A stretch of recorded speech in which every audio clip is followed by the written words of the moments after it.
So today I've been working on the business plan. It has to be done by the end of the week, basically. It's Tuesday, and so just been really going hard, putting a lot of the pieces together. And what I find interesting, and I'm sure this will help a lot of people out there, but the business plan can sometimes seem a little overwhelming. And I think if you can take it and kind of chop it down and really kind of break it down. So I did the 1-page business plan just to kind of get an overview. And then I like pulling different information from online. So the other thing that I think is important to understand as you start trying to find the structure of the business plan or just the structure of the layout, you don't have to reinvent the wheel. Other people have done this before. You're not the first person to get into this particular business. Most businesses, you will not be the first. Even if you are the first and you have come up with something so unique, keep in mind that somebody still has a similar format somewhere. So you don't have to get super bogged down by I have to create all of this from the top of my dome. Typically, if you just research your industry, for us, it's Italianized. So I could do Italianized business plan. You could do your industry business plan. And a lot of times you can get so much helpful information from setting up the structure of it.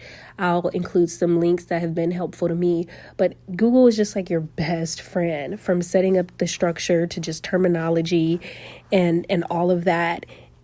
You'll find during your research stage, because the research stage is really, really important, and YouTube, it makes it really great too, and what I would consider really fun, because when you are researching, what better way if you're sitting back not doing anything or sitting back chilling to hop on and check out what's going on in your industry, check out videos, check out your competitors. And I know it seems I don't like saying competitors in that way, but just look at other people who are in the industry.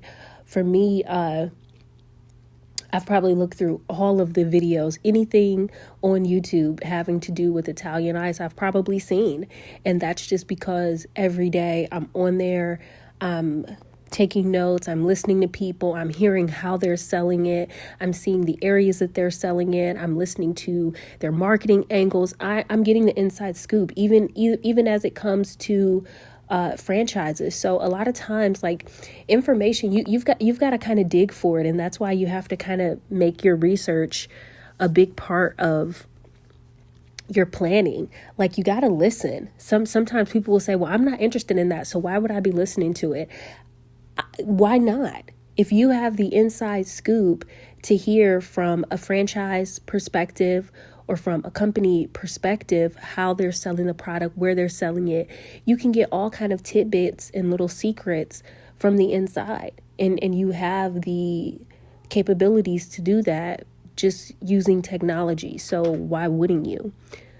That's just a really, really great resource. So that's what I'm going to be working on today, putting all the pieces together. Don't bog yourself down about it. The finance part is going to be a little bit light. The finance part of the business plan is really just going to be a lot of predictions. But in general, competition, I already have an idea of who that is and where they are.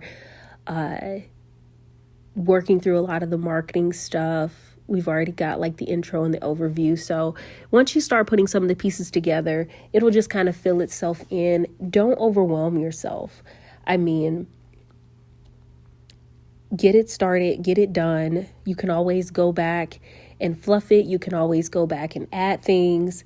It's like the Constitution. It's a living document. It's going to keep changing. Your first draft will not be your last. If you have a partner, specifically if you're in a situation like me where you have like a 50-50 partner, you really want this person to have input. You really want them to have some skin in the game. So maybe you're the person or who's doing the draft, or maybe you're having somebody. I wouldn't really have someone do it. I mean, it's up to you, because with a business like this, it's really, really simple.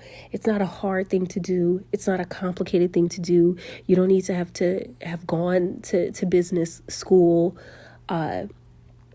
It's really, really straightforward, but you got to be willing to learn. You got to be willing to research. You got to be willing to figure out what it takes from beginning to end. And most importantly, when you're out there talking to people, you have to be able to answer questions. You got to be able to be current as far as insurance and just making sure that things are legal in whatever state you're in. And you got to be ready to come in and put in this work. I mean, if you have already put in the work, I know this is how I used to always think about it. The hours that I spent working for other people, virtually 15 years of my life working for other people. So still doing a lot of my own things on the side, but nothing that could like sustain a household. And right now we really are trying to prove something. We're really trying to prove that this business and what we're building can sustain our household and can take us to the next level as far as some of the other dreams that we want to do. But yeah, I mean, get your business partners in on it. Let them make notes and take notes and have a conversation about it, have a meeting about it, and be able to get, especially if you have partners, unless they're silent partners. And I mean, this early in the game, if you have a partner, it might be one or two. Get people in it, get people involved. Your business plan is important, but don't overthink it. Do the best you can, get it started. What's going to be more important moving forward is how organized your books are.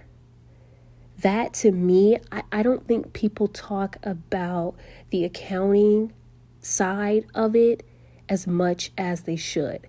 The business plan is very, very important. It sets the whole thing off on the right track. But organization is just so key. Having your events organized so you know who you're trying to target, the email addresses of the people that you need to reach out to, having your calendar detailed and organized, knowing if you want to put on, think retail, do you want to put on any kind of holiday promotions? So is there a St. Patrick's Day parade that you always do? And maybe you want to do a special item, just really think ahead, because the more you think ahead, the planning will just feel so organized.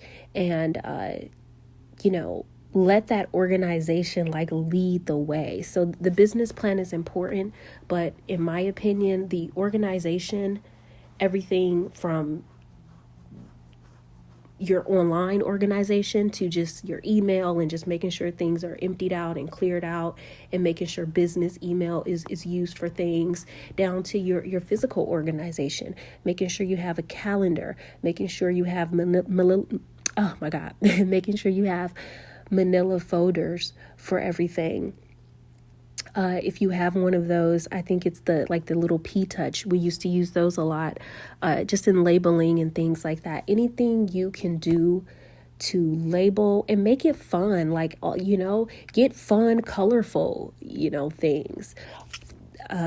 Color code them. I come from the world of events where just so many things have to be organized and neat and in place, and I can't work if that organization is not there. But what I would do at one point, I had 2 different stores that I was running, and it was just key to have things organized. So I would have everything organized. Going into this business, it's going to be a lot of organization, a lot of color coding, because for me, color coding really, really helps. Just to kind of give you an example of an organization system that I might use. I try to break it down into categories of how I'm doing business, just to start things off.